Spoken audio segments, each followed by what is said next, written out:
Hello everyone, how is it going? I hope everything's well for you. I was thinking that it's been a couple of years since I've done a video about a completely free Reaper template, so I guess it's time to do it again, right? Just to be absolutely clear, this mix was made with 100% free sounds and plugins, and my aim with this is to offer you all a modern metal track easy to get, and also to make it as simple as possible to understand by everyone, while still achieving the sound results we're all after.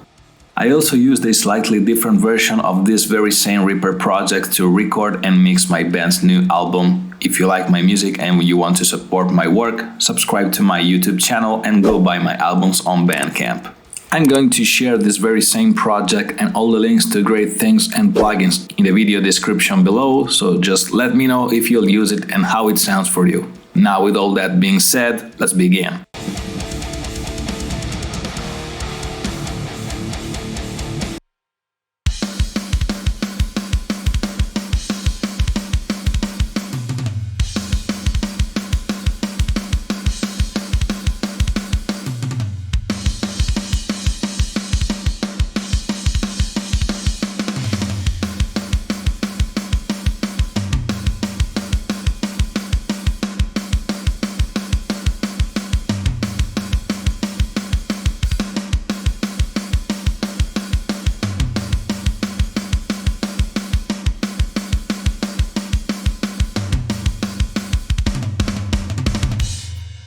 So let's just jump in for the drums. I've got the Ozone ML Drums free plugin. This is a free version, and so this player is completely free. Download it and it'll look like this. It's a completely free mix-ready metal voiced drum kit.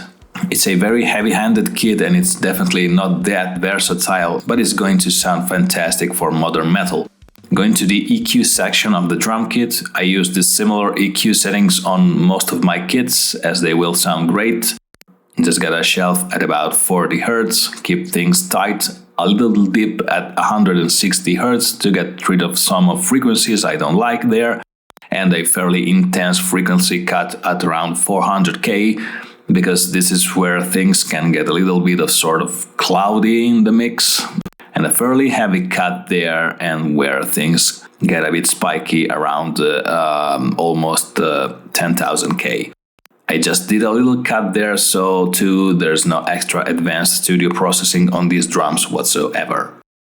I've not split up the drum track to multi-track mode to mix every piece individually, but of course you can do it if you want, but I want this template to be as simple as possible, so there's just the samples going into the EQ and that's it. Going into this kind of EQ and that is it, folks. I think it sounds absolutely great for modern metal productions.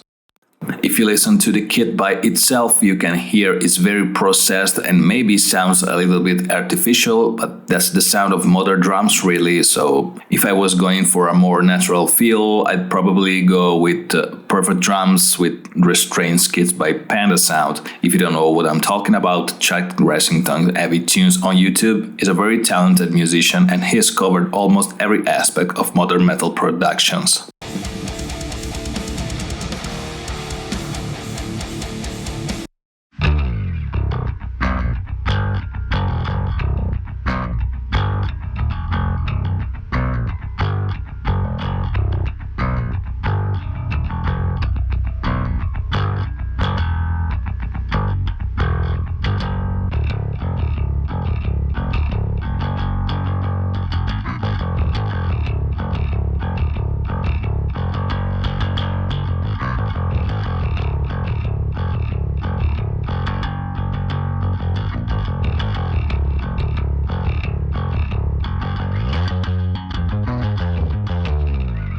Alright, so now it's time to talk about the bass guitar. I like to personally record DI tracks for every bass section. I know you can get awesome results using AI plugins and MIDI items, but honestly, it's just so fun playing the bass. Also, you can get pretty decent bass guitars for a little money, so I encourage you to record DIs for your bass tracks.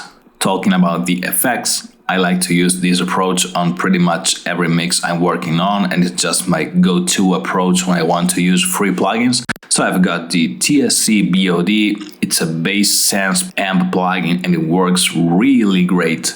It's just giving me that nice driven processed bass tone, and there are no IRs going after it except for EQ and compression. So just got some EQ and a low shelf just to keep it out of the way of the kick drum, and then some big scoops going on in the mids to keep it all out away of the guitars. And finally a nice cut around 5000K just to keep some of this spikiness away. Compression, I've got the driving rock bass preset inside Reaper. This is Recomp. I've just adjusted the threshold until I'm getting just a few dBs of gain reduction, and yeah, that's all it needed. And then a little trick I always like to do, almost like as if it was parallel compression made simple. So what I do is I copy and I paste, duplicate the same bass track below, and then I have a distorted track for a very distorted tone. Here are all the settings, and then the trick, the magic happens here.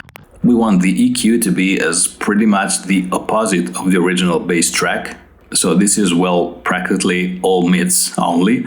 And so like the same EQ settings I would choose for a guitar, big high pass at around 200 Hz, cutting out some of the cloudiness, and then a low pass at around 7,000. Why do we want these bass tracks to act like this? Because so the first track here is doing the low end and the high end with no mids, and then this second track is doing all the mids and distorting them like a guitar. This may sound like nonsense, but when you put them together you get a pretty gnarly cool bass tone that cuts through the mix perfectly. Try it yourself and tell me in the comments what you think.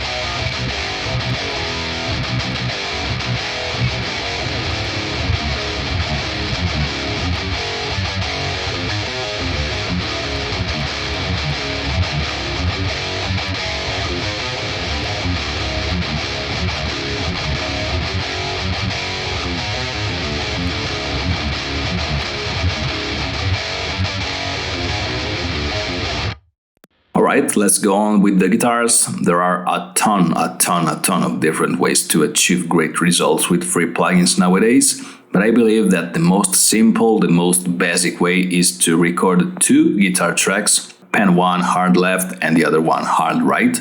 Try to be very precise, try to play as much accurately as you can when you record.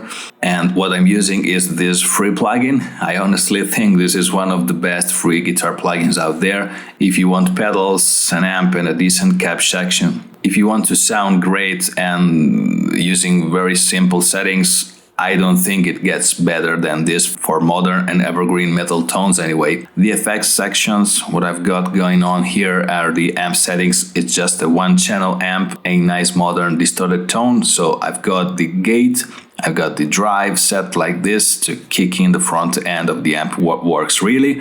Well, the cap section, this is probably the best free virtual cap section on any plugin, free or paid.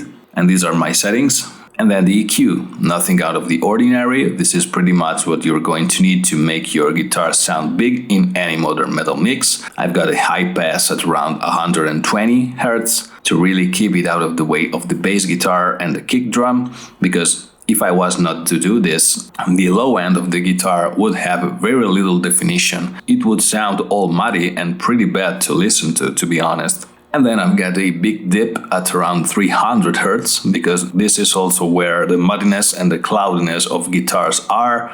I want to keep the rhythm guitar around the mid-mids and the higher mids to give me as much attack as possible. Otherwise, they would sound so thin inside the mix. I don't want any strange resonances happening. So that's why I need to do that little frequency dip at around 4K, because if you don't, you'll soon find that pretty much on any plugin AmpSim with any IR, free or paid, you'll get for sure some spikiness around this frequency, which sounds so bad once you've heard it, you cannot just not notice it anymore in every mix. So I always dip it, and I encourage you to do the same. And then a low pass at around 8K. Very easy to get a good sound with these settings. This is common practice, I mean, very standard stuff on a guitar, high pass, low pass, cutting out frequencies you don't like. On the second guitar, it's very similar. Let me show you the plugin settings. This is a very classic setup. The best way to get a bit of width, especially with metal guitars that are playing the same thing on both sides, is to have a different enough sound on either side to give the mix a bit of width, and then the EQ is pretty much the same. What is a good thing to do in my opinion is to group both of these rhythm guitars into a parent folder track. You want to usually call it rhythm guitar bus. This is a very useful way to control both the tracks. You could have even 4 guitar tracks grouped into it. On this guitar master bus, if you click on a band, you can make it into a multi-band compressor. So I've got this band here at around 200 Hz. You click threshold and now you can compress this band. This is the very well known Andy snip trick. If I just play the rhythm guitars on a chaggy bit, you'll see I'm getting some gain reduction at around 200 Hz. This is very useful, as those frequencies can ruin the low end of your song. Nothing crazy, guys. A good way to make the rhythm guitars sound decent when there are also leads is just, well, to automate the rhythm guitar bus volume to decrease by 1 dB just when the lead starts, then to increase by the same dB amount when the lead section is over. I guess it's a very common trick people use for automation. Before we move forward with this detailed tutorial, I want to remind you to subscribe to my YouTube channel, and if you want to support my work, go buy my albums on BandCamp. And now let's get on with the video.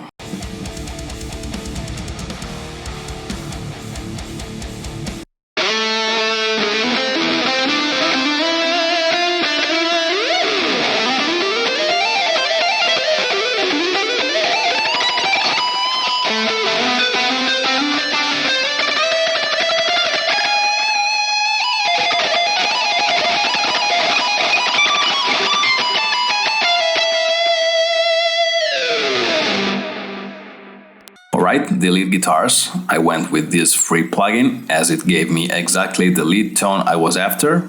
So let me show you the settings. As for the EQ, I like to cut out even more bass, so this is high pass at around 200 Hz, and I've got a fairly wide reduction around 4K, and I'm high passing at around 6K, just to keep things even more in the mids, because if you think of it, when you're up on the higher strings in playing higher notes on the guitar, you know you don't need any fizzy top end, you don't need any huge sounding bass tone, really, so it's all about the mids with lead guitars. If you plan on doing some harmonies, Iron Maiden style for example, you might pan the harmonizer section like 25% left and 25% right, but don't go crazy with the pan settings, as otherwise your guitars might sound too thin inside the mix. Also, very good idea, very common sense, just create a lead guitar bus folder parent track to both of the lead guitar's tracks.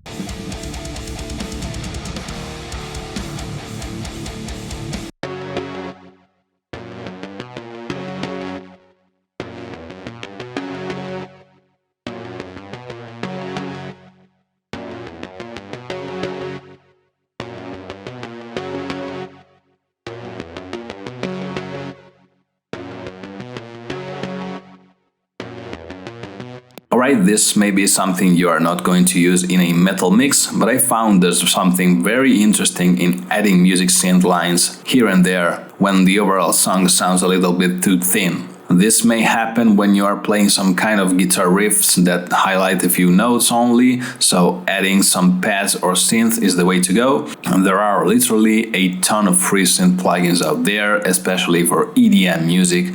What you need to remember is always that you need to EQ the synth tracks to sound the best they can without them stomping on your other instruments' frequencies.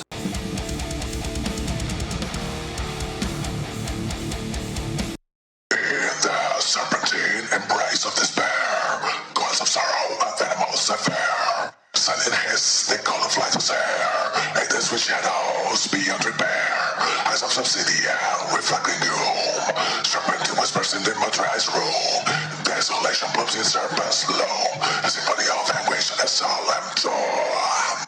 Alright, time to think about the vocals. You know, this is something I'm not the most valuable professional about, but I want to give this topic a shot anyway. So this is for a totally free template, and so this is the complete effects chain. We've got re-EQ with a massive high pass to around 350 Hz, which can be absolutely different according to your style of voice and vocals. If you think for this case, high-pitched screams and high-pitched growls, you're going to need mid-high frequencies and very few bass frequencies. However, you'll see a lot of people mixing, having way more low end in their vocals. But the way I like mixing vocals is like this. I definitely suggest you to cut where there are gaps. So, for example, when the vocals are breathing, when they are not roaring or singing, you'll just cut them out.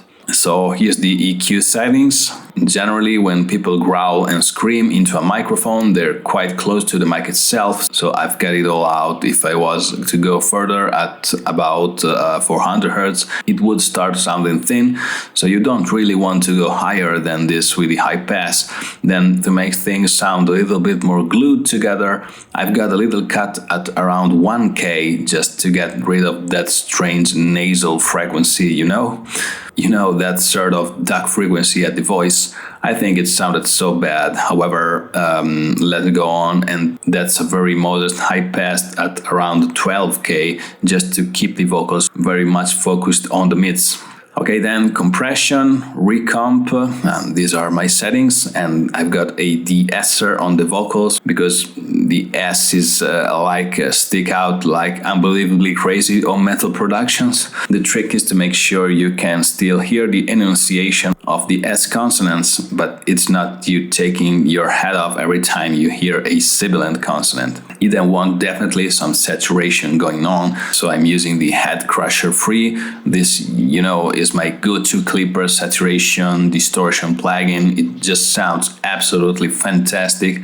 It just sort of sets it on fire just enough for it to cut through the mix and to be a lot more aggressive. This is really the magic trick happening, really the good thing. Alright, so these are obviously some very processed vocals. So we've got EQ, a high pass at around 200 Hz. As usually, we want to reduce the proximity effect, so just a high pass at around 200. And there, same 1K cut just to get rid of all the duck strange frequency. And I've done a boost at around 8K on this mix because I thought it needed to sound a little bit more wide in the mix. And 8K is renowned as being the important frequency. It makes anything sound that little bit more vivid.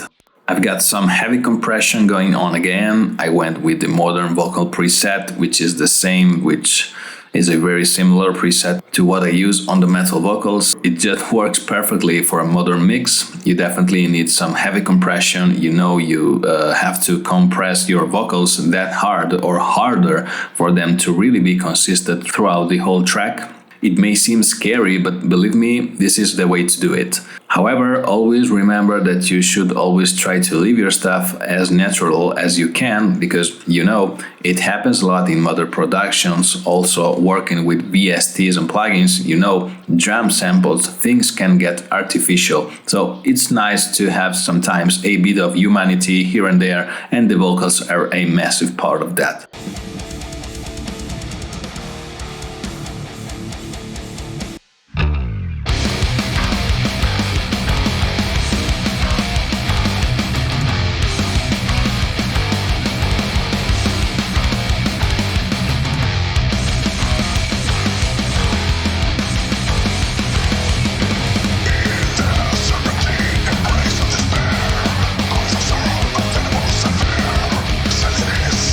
Flies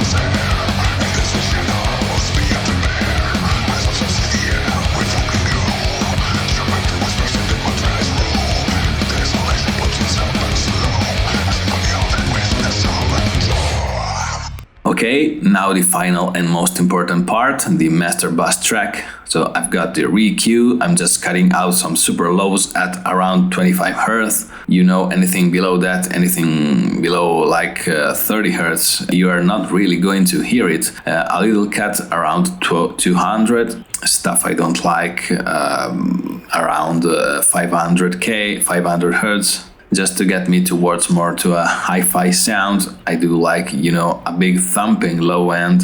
So these are my EQ settings. You may change them according to your likings. We need a huge compressor then. I sometimes use the Rex comp. It does the absolute magic trick for the low end. This is boosting and compressing it together across the whole mix.